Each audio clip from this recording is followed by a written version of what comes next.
You know, what is truly funny about marriage? You spend 4 years, 4 entire years, waking up next to the same person. You think you know the shape of their silence. You think you know exactly how they will react when the world gets loud. And then, in one single heartbeat of a second, everything you built just explodes. I am Chloe. I am 28 years old, and 3 months ago, my life ended. Or at least, the life I thought I deserved ended. But I need to go back. I need you to understand. Because this mess, it did not start with the screaming or the sirens. It started much earlier, in the quiet, in the boredom. Anyway, if you find value in my story, please, and please show some support. Subscribe, like, whatever it is you do. I am new to sharing this, but I think I need to say it out loud. Mark and I, we met at a dinner party. It was through people we barely knew. Nothing dramatic. No lightning bolts. Just two people, leaning against a kitchen counter, while everyone else in the room was getting wasted. He was a logistics manager. Everything was a puzzle to him. Timelines, routes, efficiency. I was in public relations. I managed images. I made things look better than they actually were. We had this comfortable thing going. Mark made decent money, maybe 75,000 a year. I pulled in around 60. 2 years into the marriage, we bought a house. It was modest, neutral colors, suburban. We split the bills, exactly down the middle, like business partners, like responsible adults. The thing about Mark, he was obsessed with systems. Every bill had a folder. Every expense was tracked on a spreadsheet. Every purchase, even a new toaster, required a discussion about long-term reliability. Last year, he bought this dashcam for his SUV, a high-end model, front and rear cameras, night vision, audio recording. He spent weeks researching it. You would have thought he had invented fire, the way he talked about it. Evidence, Chloe, he would say. In a world of chaos, we need protection. We need the truth on record. I used to roll my eyes. We lived in a quiet neighborhood. The most dangerous thing on our street was a stray cat. But Mark, he loved his evidence. Our marriage was functional. We had our routines. We had our Saturday trips to the hardware store, where Mark would spend 45 minutes comparing the durability of different brands of screws. He never raised his voice. He never caused a scene. He was predictable. Predictable as the sunrise. But here is the thing. Sometimes, a predictable starts to feel like a cage. Sometimes, and you look at the man who remembers to take out the trash every Tuesday, and you just want to scream, because there is no fire. There is just logistics. Then, 6 months ago, everything shifted. Sebastian moved back to the city. Sebastian and I, we dated in college. Breaking up with him was one of those mistakes you make when you are 21, and you think you have forever to find someone who makes your blood boil. He was studying finance back then. Now, he was a private equity executive. He was making well over 6 figures. When he reached out on social media, wanting to reconnect as friends, my heart did this tiny flutter, a sound I had not heard in years. Mark wasn't thrilled. I saw that look in his eyes, that tight, controlled expression. That is fine, Mark said. In Mark's speak, that meant it was absolutely not fine. But he would rather swallow his own tongue than have an uncomfortable conversation. So, Sebastian and I started meeting for coffee. Then lunch. Every conversation with him was a reminder of what I had traded away. He talked about his corner office, his new European sports car, his business trips to Dubai and London. Then, I would go home to Mark, who would ask me if I remembered to log the mileage for the grocery run. The contrast. It was brutal. Sebastian was ambition. He was success. He was a life where money was not something you counted, but something you threw at the world until it gave you what you wanted. He had stories about dinners that cost more than our mortgage. He spent weekends at vineyards. He made my life, my careful, budgeted, coupon-clipping life, feel small and suffocating. I am not proud of how I started to feel about Mark. But when you are sitting across from a man who embodies everything you ever dreamed of, It is hard not to notice what you settled for. Mark, with his sensible shoes, and his spreadsheets, and his quiet evenings watching documentaries about bridges, he never took risks. He never dreamed big. He just existed. Sebastian would tell me about his 5-year plan. A villa in the hills, early retirement at 40. Mark's 5-year plan? Paying off the car loan? And maybe, if the logistics were right, upgrading the water heater. I started finding excuses to text Sebastian. Nothing inappropriate. Not at first, just conversation. He would ask about my work. He remembered details about my projects. He made me feel like my opinion mattered. When I complained about Mark's latest obsession with organizing the basement, Sebastian would listen. He would validate me. He didn't tell me to be reasonable. He didn't tell me to appreciate Mark's stability. He just whispered, "You deserve more, Chloe." The day everything fell apart, it started so normally. We were supposed to go to Mark's parents' house for dinner. Another night of listening to his father talk about property taxes, while I smiled until my face ached. Sebastian's car was in the shop. Some high-end maintenance. He mentioned it during our lunch that week. So, I suggested we pick him up. On the way to dinner, Mark agreed. Because that is what Mark does. He avoids conflict. He goes along just to keep the peace. He picked me up from work in his SUV. We drove to Sebastian's luxury apartment complex. Sebastian slid into the back seat. He was wearing this cologne. Expensive. Heavy. It filled the car instantly. "Wow," Sebastian said. He looked around the interior of the SUV. "This is cozy. Really takes me back to college. Driving those little economy cars." I saw Mark's knuckles turn white on the steering wheel, but he said, "That's nothing." He just pulled out of the lot. 10 minutes into the drive, my phone rang. It was my mother. There was some crisis with my sister. A divorce, tears. I needed to take it. "Mark, honey, pull over," I said. "I need to deal with this properly." He found a spot on a quiet side street. He parked. I got out of the car. I needed to pace. I stood on the sidewalk, trying to calm my mother down while she ranted about lawyers. Inside the car, Mark and Sebastian were alone. When I finally hung up and walked back to the door, I heard them. They were having a conversation. "You look exhausted, man," Sebastian was saying. His voice was smooth. "When was the last time you actually had a break? Let me drive for a bit. Give your eyes a rest." "I am fine," Mark replied. But I could see it. Mark had been working overtime on some shipment tracking project. His eyes were red. His shoulders were slumped. "Don't be like that," Sebastian continued. "I am an excellent driver. Just relax for once." Something about Mark's stubbornness. It irritated me. Here was Sebastian, being generous, being helpful, and Mark was acting like he couldn't trust anyone else with his precious vehicle. I opened the door. "Mark, just let him drive," I said. "You have been working so hard. Take a break, please." The look Mark gave me through the rearview mirror. It should have been a warning. It was an expression of hurt, deep, quiet, hurt, like I had chosen a side. I said, "I am fine," he repeated. "Oh, come on," I pressed. "Don't be so controlling. It is just a car. It is just driving." That word, controlling. It hit him like a physical blow. Mark prided himself on being reasonable. He prided himself on being the opposite of controlling. But the way I said it, in front of Sebastian, and it sounded like a verdict. He sighed. A long, defeated sound. "Fine, whatever." They switched seats. Mark moved to the passenger side. Sebastian took the wheel. Sebastian adjusted the seat. He adjusted the mirrors with a smirk. I climbed into the back. We started driving again. Sebastian drove. Differently. Faster, more aggressive. He took corners with a confidence that bordered on recklessness. Mark sat stiffly. His hand was hovering near the door handle. "Relax, Mark," I said from the back. "He knows what he is doing." But I could see the tension. I could see Mark's jaw clenching. We were approaching an intersection. A 4-way stop. There was a car already there. To our right. An older sedan. Sebastian did not slow down.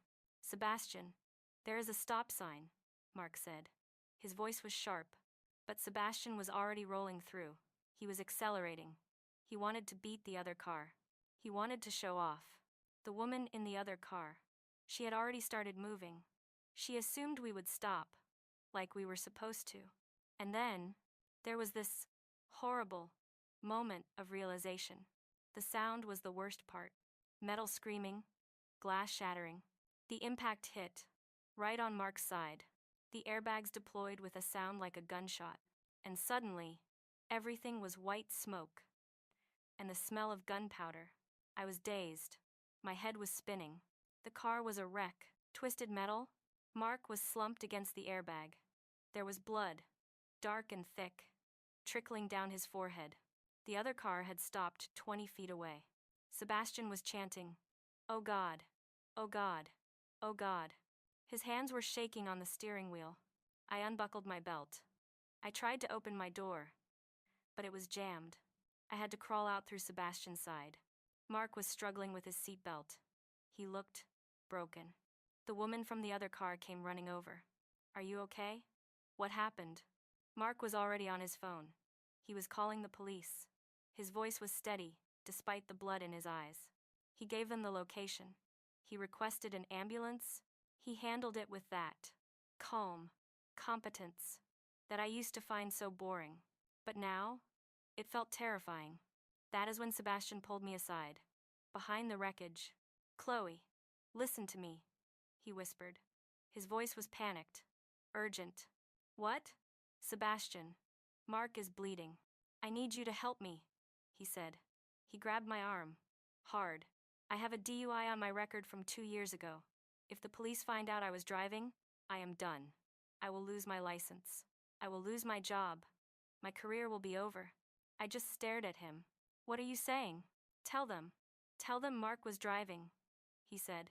I actually laughed. It was so absurd. "What?" "No. Sebastian. You were at the wheel." "Please," he hissed. "Mark has a clean record. Nothing will happen to him. He is a logistics manager. He can find another job. But me? I am in private equity. This will ruin me." The desperation in his voice, it was raw. "I cannot ask him to lie to the police," I said. "You don't have to ask," Sebastian said. "I am asking you to back me up. If you love me, if you want a future with me, you will do this." Something in his tone. It made me look at him differently. This was not the successful hero I had imagined. This was a man whose carefully constructed life was made of glass. And he was willing to shatter my husband, just to protect himself. "Sebastian, I can't."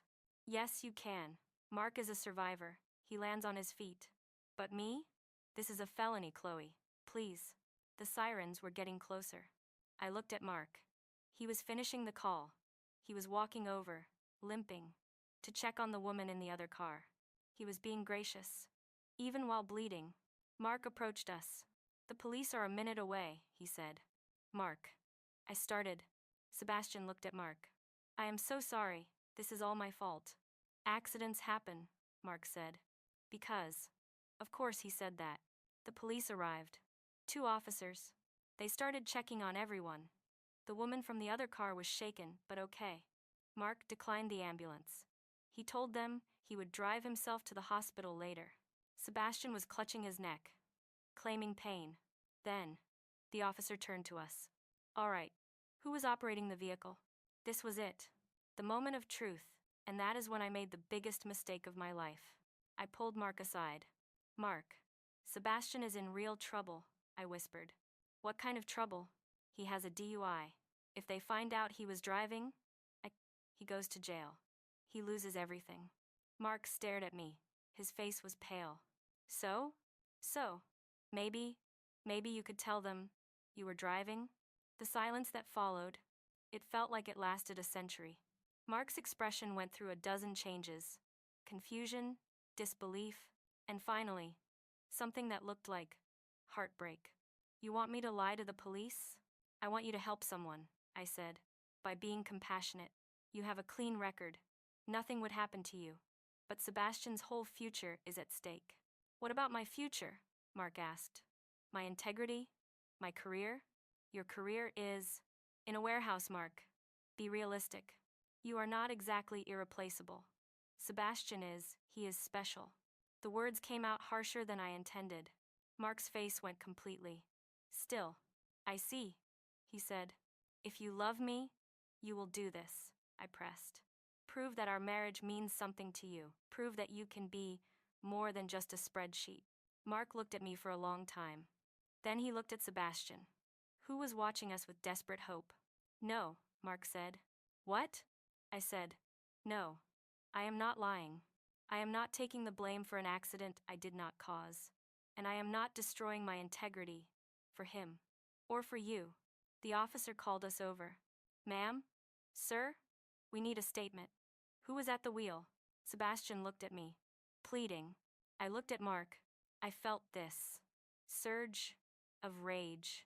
Rage at Mark's selfishness, at his inability to see the bigger picture, at his pathetic attachment to rules that didn't matter. Actually, I heard myself saying, Mark offered to let Sebastian drive. Because Mark had been drinking at lunch. Both men stared at me. Mark's face went white. That is not true, he said. Yes, it is, I lied. The words were taking on their own momentum. You said you were too tired to drive safely. You asked him to take over. Chloe, stop, Mark whispered. He is just confused from the accident, I told the officer. He hit his head pretty hard. The officer looked between us. He sensed something was wrong. That is when Mark played his ace. Officer, Mark said. His voice was calm, terribly calm. I have dashcam footage of the entire incident. My stomach dropped. Front and rear cameras, Mark continued. He walked over to the wreck. An audio recording inside the cabin. Everything is on the card. No, I whispered. But Mark was already ejecting the SD card. He handed it to the officer. You will find the footage of the impact. And you will find the recording of the conversation we just had. While the car was idling, the officer took the card. Mark wouldn't look at me. Sebastian had gone completely pale. 20 minutes later, it was over. The officers reviewed the footage in their patrol car. They came back. Mr. Sebastian. H.E. You were clearly operating the vehicle, the officer said. The recording shows you insisting on driving, despite the owner's objections. They arrested Sebastian right there, driving with a suspended license. Apparently, that DUI had resulted in a suspension he had never mentioned. Reckless driving, causing an accident while uninsured. Multiple charges. Then, they turned to me. Ma'am, we also heard the audio recording of your conversation with your husband. I couldn't breathe.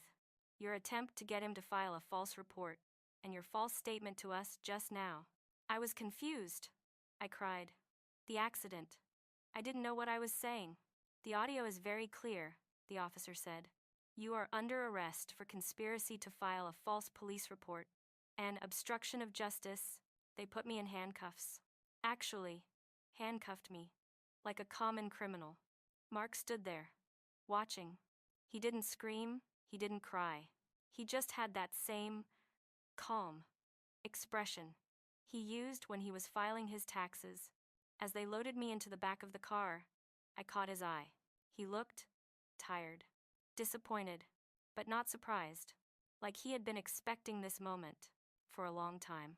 The legal process was a blur. My lawyer, a public defender who looked like he wanted to be anywhere else, told me my best option was a plea deal. A misdemeanor charge, 1 year of probation, community service. It would stay on my record, permanently. What about fighting it? I asked. With video and audio evidence of you attempting to obstruct justice? Ma'am, you would lose. And the consequences would be much worse. So, I took the deal. I pled guilty to attempting to file a false report. I paid a $1,200 fine. Sebastian, he got 6 months in county jail. His career in private equity. But it was over. They fired him before he even had his first hearing. Last I heard, he was living with his parents, working a retail job. His future, it destroyed by one reckless decision to run a stop sign. The man I thought was worth sacrificing everything for turned out to be just another failure. Mark filed for divorce while I was still doing my community service hours. I came home from picking up trash along the highway to find the papers on the kitchen table. Irreconcilable differences. Clean, simple, efficient, just like Mark. We need to talk, I told him when he got home. Our lawyers can handle that, he said. I made a mistake. I was scared for him. You don't understand the pressure. Mark stopped. He looked at me. I understand that when you had to choose between your husband and a man you hadn't seen in years, you chose him. Twice. That is not true. It is on the video, Chloe. The audio too. I have copies. The divorce mediation was brutal. 4 years of marriage. Anavaya dissolved into spreadsheets. The house was sold. The savings were divided. The retirement accounts split down the middle, like we were business partners liquidating a failed venture. I walked away with $62,000. Enough for a security deposit and a few months of living expenses. Except, finding a place to live with a criminal record, it was nearly impossible. Landlords would run a background check, see the conviction, and suddenly, the apartment wasn't available anymore. I ended up moving back in with my parents. At 28 years old, sleeping in my childhood bedroom, while my life fell apart. The worst part, it wasn't the money or the house. It was watching Mark move on. He moved on like our marriage had been a detour, a logistical error that he had finally corrected. He found a nice apartment downtown. He started dating a woman from his office. A quiet, someone who probably appreciated his spreadsheets. He looked happy, truly happy, for the first time. Meanwhile, I was explaining to potential employers why I had a conviction for obstruction of justice, watching my career prospects shrink, dealing with the whispers from everyone who knew what happened. I lie in bed at night, and I think about that moment. When Mark pulled out the dashcam card, if he hadn't had those cameras, if it had just been our word against each other, maybe things would have gone differently. Maybe I could have convinced everyone that my version was the truth. But then, I remember the look on Mark's face when I asked him to lie, and I realize the outcome would have been the same. He chose his integrity all over me. And now, I am living with the consequences of my fire. The truth is, I still don't understand it. Why he couldn't just help someone. Why his precious moral code mattered more than protecting a future. Why he had to be so rigid. But Mark was always weak when it came to the big things. Too scared to take a risk. Too small to see the bigger picture. I should have known better. I should have known that a man who organizes his garage by the color of the boxes would never understand a love that burns the rules down.